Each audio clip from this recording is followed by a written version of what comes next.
Hey guys, I'm Ajit Singh from 4 Step Marketing, a digital marketing agency for a small business. Guys आज इस video में हम बात करेंगे कि आप अपने ईमेल को कैसे मैनेज कर सकते हैं जो CRM के अंदर। लास्ट वीडियो में हमने देखा था एक ईमेल कॉन्फ़िगरेशन किया था पर्सनल ईमेल। अब हम उस चीज़ को मैनेज कैसे करेंगे CRM के अंदर बाय सेल्स इनबॉक्स।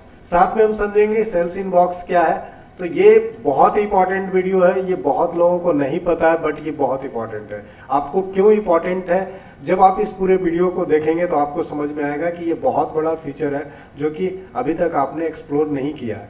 तो चलिए इस वीडियो को शुरू करते हैं। बट वीडियो शुरू करने से पहले एक छोटी सी रिक्वेस्ट गाइज, अगर आप हमारे चैनल पे नए हैं तो चैनल को सब्सक्राइब कर दें, और अगर आप चैनल पे पुराने हैं तो गाइज इस तरह के वीडियो को देखने अगर अच्छा लगता है तो आप इसको शेयर करें, लाइक करें और कमेंट करें। तो चलिए अब इसी के साथ वीडियो को स्टार्ट करते हैं। तो गाइस सबसे पहले आपको क्या करना होगा कि ये जो आपको दिख रहा है ना, इसमें हमें सेल्स इनबॉक्स पे जाना होगा। देखो ये है हमारा सेल्स इनबॉक्स। अब सेल्स इनबॉक्स क्या है, इस चीज़ पे हम थोड़ा सा बात कर लेते हैं। तो सबसे पहले आपको क्या करना है, जोहो वन को लॉगिन करना। जोहो वन लॉगिन करने के बाद आपको अपने आप दिख जाएगा यहाँ, ठीक है। तो हमें सेल्स इनबॉक्स में जाना है। अब देखो सेल्स इनबॉक्स क्या है, तो अगर हम सिंपल लैंग्वेज में बात करें तो ये कुछ हद तक जैसे आप अपने ईमेल को आउटलुक के साथ कॉन्फ़िगर करते हो या गूगल वर्क स्पेस के साथ कॉन्फ़िगर करते हो। तो गूगल वर्क स्पेस या आउटलुक क्या है, वो एक तरह से आपको एक इनबॉक्स प्रोवाइड करता है जिसमें आप अपने बिजनेस ईमेल को एक्सेस कर पाते हैं। कोई भी आपका बिजनेस ईमेल आता है तो आपका डायरेक्टली जो है आउटलुक के इनबॉक्स में चला जाता है। जो CRM में आप समझ लो कि सेल्स इनबॉक्स भी कुछ उसी तरह का है, बट उससे बहुत ज़्यादा एडवांस है। कैसे एडवांस है, तो देखो मान लो कि आपका जो आउटलुक का जो इनबॉक्स है, आप मान लो अपने ईमेल को आउटलुक के साथ कॉन्फ़िगर कर रहे हो। अब देखो उसमें किसी भी तरह का ईमेल आता है, ठीक है, उसमें कुछ फिल्टर नहीं होता है। मतलब जो भी ईमेल है सारा इनबॉक्स में आ गया। उसमें जो फिल्टर होता है उसमें किसी तरह का कोई फिल्टर नहीं। आपको नहीं पता है कि ये जो ईमेल आया है वो CRM में जो हमारा कस्टमर है उसके तरफ से आया है या फिर अननोन आया है जो कि हमारे CRM में सेव नहीं है, या हमारे कलीग्स का है। कलीग्स मतलब जो हमारे कंपनी में हमारे साथ जो काम करें या हमारे जो स्टाफ मेंबर है उनका है, या फिर कोई ऐसा ईमेल है जो किसी कस्टमर के साथ हम डील कर रहे हैं, मतलब उनके साथ हमारा इंगेजमेंट चल रहा है, कुछ अमाउंट का डिस्कशन चल रहा है। फॉर एग्जांपल मान लो हमारे केस में मान लो कि मैं जो कंसल्टिंग का कोई पैकेज सेल कर रहा हूँ, तो उस कस्टमर से अभी हमारा निगोशिएशन स्टेज में है या प्रपोजल स्टेज में, मतलब उनके साथ डील स्टार्ट हो गया बट अभी फाइनल नहीं हुआ। तो आप ये नहीं पता लगा सकते उसमें कि कौन सा ईमेल किससे रिलेटेड है, ठीक है। डायरेक्ट सारा ईमेल आ जाएगा, लेकिन उसमें ये नहीं पता चलेगा किस ईमेल से, मतलब फिल्टर का कुछ ऑप्शन नहीं रहता। लेकिन जब बात करते हैं सेल्स इनबॉक्स का, तो आप देख सकते हो कि इसमें आपको 4 तरह का आपको दिख रहा है, मतलब अपने आप जो है वो 4 पार्ट में डिवाइड हो जाता है। अब मैं समझाता हूँ कि क्या है। देखो सारा ईमेल तो आपको इसी में आने वाला है। माइन जो आपका जो फोल्डर है उसमें सारा ईमेल आएगा, ठीक है, ऑल ओवर ईमेल। लेकिन आप अपने आप देखोगे ना कि इसको अपने आप जो है वो फिल्टर करके रखा है। इसमें 4 category, colleagues, not in CRM, enquiry and contact and enquiry and deal. अब इस चीज को मैं आपको समझाता हूँ। इसके लिए मैं एक CRM को भी ओपन कर लेता हूँ। देखो सबसे पहले समझो कि नॉट इन CRM, इसका मतलब ये है कि आपके इनबॉक्स में जो मान लो जो ईमेल कर रहा है वो कस्टमर आपके CRM में नहीं है। इसका मतलब क्या हुआ, मान लो ये हमारा CRM है, ठीक है, और देख रहे हो इसमें इंक्वायरी जो जिसको हम जनरली जो लीड मॉड्यूल होता है ना, उसी को मैं यहाँ इंक्वायरी रखा हूँ, ठीक है। तो इंक्वायरी हमारा लीड हो गया। अब देखो लीड वाले जो सेक्शन में आपको जो दिख रहा है ना, यहाँ जो आपको दिख रहा है ये जो कोई भी ईमेल किया है वो हमारे इस CRM में लिस्ट में नहीं है, चाहे ये इंक्वायरी वाले सेक्शन हो या कांटेक्ट वाले सेक्शन हो। जैसे कांटेक्ट वाले सेक्शन में भी देखोगे, इसको मैं ऑल कर देता हूं तो जैसे इसमें भी बहुत सारे हैं, मतलब कस्टमर है, तो ना इंक्वायरी है, ना लीड वाले सेक्शन से, ना कॉन्टैक्ट वाले सेक्शन, दोनों में से किसी से रिलेटेड कोई भी ये ईमेल नहीं किया है। तो हमें ये पता चल जाता है, देखते ही पता चल जाता है कि इस वाले फोल्डर में है, नॉट इन सीआरएम में है। इसका मतलब है कि ये हमारा ना कस्टमर है ना लीड है। तो मतलब है कि हम इसको क्या कर सकते हैं, एज ए लीड कस्टमर जो है ऐड कर सकते हैं। जैसे मैं किसी पे क्लिक करता हूँ, फॉर एग्जांपल मैं इस पे क्लिक करूंगा तो देखो यहाँ अपने आप ऑप्शन आ गया कि इस ईमेल को क्या आप ऐड करना चाहते हो, इंक्वायरी या कॉन्टैक्ट के लिए। अगर मैं इंक्वायरी पे क्लिक करूंगा तो अपने आप क्या कर लिया कि इसने ईमेल को कैप्चर कर लिया, कंपनी का नाम भी आ गया, ठीक है। तो ये आसानी से हो जाता है, जो कि आपको आउटलुक में नहीं मिलता है, ठीक है। मान लो आउटलुक में कोई ईमेल किया, अब उसको चाहते हो, पहला तो ये नहीं पता चलता है कि ये हमारे सीआरएम के अंदर है या नहीं है, मतलब सीआरएम वाला कस्टमर है या फिर कोई अननोन कस्टमर है, तो ये भी नहीं पता चलता है। उसका सेकेंड है कि हम उसको अगर ऐड करना चाहते हैं तो हमें डायरेक्ट ऐड कर नहीं पाएंगे, तो ये आपको बेनिफिट दिखता है। तो ये वो सेक्शन है। दूसरा है कॉन्टैक्ट एंड इंक्वायरी। अब ये वो सेक्शन है, मान लो कि ये कॉन्टैक्ट है, इसमें बहुत सारा आपको दिख रहा है। अगर इसमें से कोई कस्टमर आपको ईमेल करता है तो वो जो है आपको इस वाले सेक्शन में आ जाता है अपने आप। तो मुझे पता चल जाता है कि अच्छा ये इसमें है, इसका मतलब है कि ये जो हमारा लीड ऑलरेडी कैप्चर है और सीआरएम वाला जो है हमें मैसेज किया है, तो हमें उस तरह से रिप्लाई करना, ये हमें पता हो जाता है, ठीक है। उसके बाद है डील वाला सेक्शन।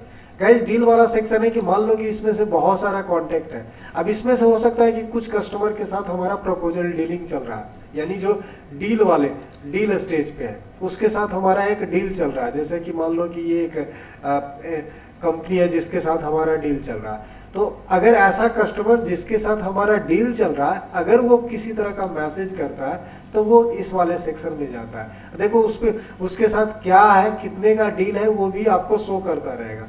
तो आप समझ सकते हो ना कि रिप्लाई करना हमारे लिए कितना आसान है। जिसके साथ डील कर रहा हूँ उसके साथ हमारे लिए अप्लाई कर जो है हमें पहले ही पता चल गया कि अच्छा इसके साथ डील है, तो हमें इस तरह से रिप्लाई करना है। और एक जो सेक्शन आप कॉलेजेस सेक्शन देख रहा है, ये वो है जो अगर मान लो कि आपका ही स्टाफ है, मान लो आप किसी कंपनी में काम करते हो और आपका ही कोई स्टाफ आपको मैसेज कर रहा है, ईमेल कर रहा है, तो ये इस सेक्शन में चला जाएगा। तो सबसे पहला बेनिफिट क्या हो गया कि हमारे पास जो ईमेल आ रहा है ना वो पहले से फिल्टर है कि कौन सा सीआरएम में है, कौन सा सीआरएम में नहीं है। सीआरएम के अंदर भी आपको दो फिल्टर दे रहा है कि कौन सा ये लीड वाले सेक्शन में है या कॉन्टैक्ट वाले सेक्शन में है, या फिर इस कस्टमर के साथ हमारा कोई डील चल रहा है, मतलब बहुत आगे हम लोग निकल चुके हैं। तो उस हिसाब से आप प्रायोरिटी सेट कर सकते हो कि कौन सा हमारा जो है प्रायोरिटी वाला है और कौन सा कम प्रायोरिटी वाला, हायर लोअर किस तरह का प्रायोरिटी है, ये सारा कुछ आप जो है वो मिल सकता है। तो ये सबसे बड़ा बेनिफिट होता है सेल्स इनबॉक्स। तो सबसे पहले सेल्स इनबॉक्स क्या है, तो sales inbox just like Outlook की तरह है बट उससे बहुत ज़्यादा एडवांस है। इसमें हम बहुत कुछ कर सकते हैं। पहला कि हम सेल्स इनबॉक्स जो है हमारे सीआरएम के अंदर ही होता है, तो इसीलिए हमें दूसरी जगह जाने की ज़रूरत नहीं है, सारा काम यहीं से करते हैं। दूसरा फ़ायदा क्या है कि हमें पहले से ही पता चल जाता है, बहुत सारा फिल्टर है, हमें पहले से ही वो फिल्टर करके ही देता है कि कौन सा हमारे कॉन्टेक्ट किस स्टेज पे है, डील है तो डील के किस स्टेज पे है, कौन सा कस्टमर के साथ डील हो रहा है, कौन सा कस्टमर के साथ डील नहीं हो रहा है, मतलब लीड वाले फेज में है या फिर डील वाले फेज में है, या वो सीआरएम में ही नहीं है, मेरे लिए पूरी तरह से अननोन है, अब इसको हमको एज ए लीड ऐड करना है, या कौन सा स्टाफ का ईमेल है। तो ये सारा कुछ हमें पता चल जाता है। दूसरा पॉइंट है कि अगर मान लो कि जैसे कि मान लो ये है, ठीक है, आप यहीं से आप क्या कर सकते हो, रिप्लाई भी कर सकते हो, जैसे उसमें करते हैं वैसे ही इसमें भी हम रिप्लाई कर सकते हैं। फॉर एग्जांपल कुछ भी हमने डाल दिया और इसको करके हमने सेंड कर दिया, ठीक है। अब ये हमारा ईमेल जो है वो सेंड हो गया। अब एक मैं सेंड क्यों किया इसके आगे की बात करता हूँ। देखो एक ऑप्शन और दिखा रहा है कि जैसे ही आप इससे मेल सेंड करते हो ना तो यहाँ लिखता है ऐड रिस्पॉन्स वॉच, जा ये चला गया। फिर से हमें करना पड़ेगा। कहने का मतलब अभी मैं आपको दिखाता हूँ कोई एक और मैसेज करके रिप्लाई करके, तो फिर इस चीज़ को हम लोग समझ पाएंगे। इसको हम सेंड करेंगे। सेंड करने के बाद क्या होगा कि हमें आता है ऐड रिस्पॉन्स वॉच। अब ये क्या है, बेसिकली ये बताता है ना कि मान लो किसी को आपने ईमेल सेंड किया, उसके बाद ये आपको कहता है ऐड रिस्पॉन्स वॉच। आप ऐड कर सकते हो कि ये जो जिसको आप ईमेल किए हो क्या आपको कोई रिस्पॉन्स दिया है या नहीं दिया है, उसके लिए आप रिमाइंडर सेट कर सकते हो, रिमाइंडर मैसेज कर सकते हो। और कितने दिन में रिप्लाई, मान लो कि एक दिन में रिप्लाई नहीं करता है तो आप अपने लिए रिमाइंडर सेट कर सकते हो कि एक दिन के अंदर अगर वो रिस्पॉन्स नहीं देता है तो हमें किस तरह का मैसेज करना है या किस तरह का एक्शन लेना है, वो आप यहाँ रिमाइंडर सेट कर सकते हो। इसी को बोलते हैं ऐड रिस्पॉन्स वॉच। ठीक है, तो ये भी आपको कुछ एडिशनल दे रहा है, बहुत इंपॉर्टेंट है गाइज। हमें अगर पता है कुछ ईमेल है, मान लो किसी के साथ मैं फॉलोअप में हूँ, किसी लीड के साथ फॉलोअप में हूँ, तो मुझे मान लो कि मैंने किसी को प्रपोजल सेंड किया तो मुझे उसका रिस्पॉन्स का वेट रहेगा ना, तो मैं क्या कर सकता हूँ कि ये सेट कर सकता हूँ कि चलो ठीक है, मैं एक दिन का टाइम ले रहा हूँ, एक दिन के अंदर वो अगर नहीं रिस्पॉन्स करता है तो मुझे किस तरह का एक्शन करना है वो पहले से मैं सेट करके रख सकता हूँ। ठीक है, अब उसके अलावा, अब ये तो कोर चीज था, उसके अलावा मैं आपको दिखा देता हूँ। जैसे ये इनबॉक्स है, अब अलग अलग फोल्डर की बात करते हैं। अगर देखोगे तो ये फोल्डर है, व्यू है, लेवल है, तो ये कुछ इसमें कुछ एक्स्ट्रा नहीं है। फोल्डर तो जैसे मान लो जीमेल में भी देखते हो बहुत सारा फोल्डर होता है, इनबॉक्स है, स्पैम है, उस तरह का यहाँ भी आपको फोल्डर दिखेगा, स्पैम है, ट्रास है, सेंट है, शेड्यूल्ड है, तो ये ऑलमोस्ट सेम चीज़ है, इसमें कोई डिफरेंस नहीं। उसी तरह से इसके अगर नीचे देखोगे तो वो भी ऑलमोस्ट सेम है कि कौन सा अनरीड है, आप डायरेक्ट देखना चाहो तो अनरीड, अनओपेंड, ये इस तरह से ये सारा कुछ आप देख सकते हो। लेकिन उसके अलावा आप देखो, अगर आप सेटिंग पे जाओगे तो यहाँ पता चलेगा कि आप यहीं से क्या कर सकते हो, टास्क क्रिएट कर सकते हो। देखो ये भी आपका एडिशनल है, ये सीआरएम के साथ कनेक्टेड है। मतलब ऐसे अगर देखा जाए तो आप सीआरएम के अंदर जाकर के आप टास्क क्रिएट करते हो, तो जो टास्क आप इसके साथ क्रिएट कर रहे हो ना, आप सेल्स इनबॉक्स को रहते हुए आप यहीं से टास्क क्रिएट कर सकते हो। और ये टास्क जो है वो दिखाएगा, ये सेम टू सेम वही टास्क है जो कि यहाँ से, चाहे आप सीआरएम के अंदर इस पॉइंट से टास्क क्रिएट करो, मान लो कोई कस्टमर है उसके साथ हमको कोई टास्क क्रिएट करना है या कुछ पर्टिकुलर एक्शन के बाद टास्क क्रिएट करना है, तो आप जो है ये यही कर सकते हो।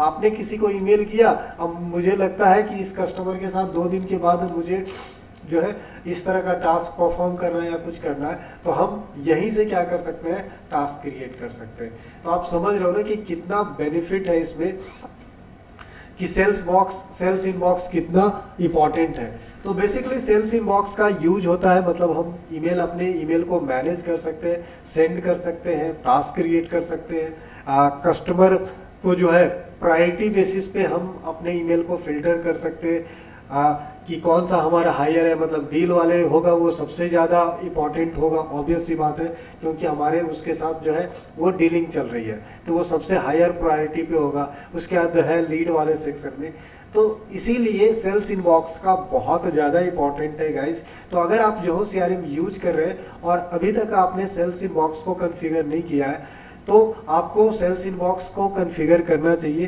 कैसे सेल्स इनबॉक्स को कॉन्फ़िगर करते हैं, तो लास्ट वीडियो में जो हमने बताया था कि सबसे पहले आपको क्या करना होगा कि ईमेल कॉन्फ़िगर करना होगा, आपको अपने इनबॉक्स को जो है वो सीआरएम के साथ कनेक्ट करना होगा, जो कि हमने लास्ट वीडियो ही बताया है। तो अगर उस वीडियो को आप नहीं देखें तो गाइज उसका लिंक जो है वीडियो डिस्क्रिप्शन में आपको मिल जाएगा और आई बटन पे भी इसका लिंक मिल जाएगा। तो चलिए गाइज, इस वीडियो में इतना ही। आई होप कि ये वीडियो अच्छा लगा होगा, और अगर आपको ये वीडियो अच्छा लगा तो आप इसको लाइक करें, शेयर करें अपने दोस्तों के साथ, और इसी तरह का अगर आप वीडियो आप देखना चाहते हैं गाइज तो चैनल को ज़रूर सब्सक्राइब करें। तो चलिए इसी के साथ हम इस वीडियो को यहीं एंड करते हैं।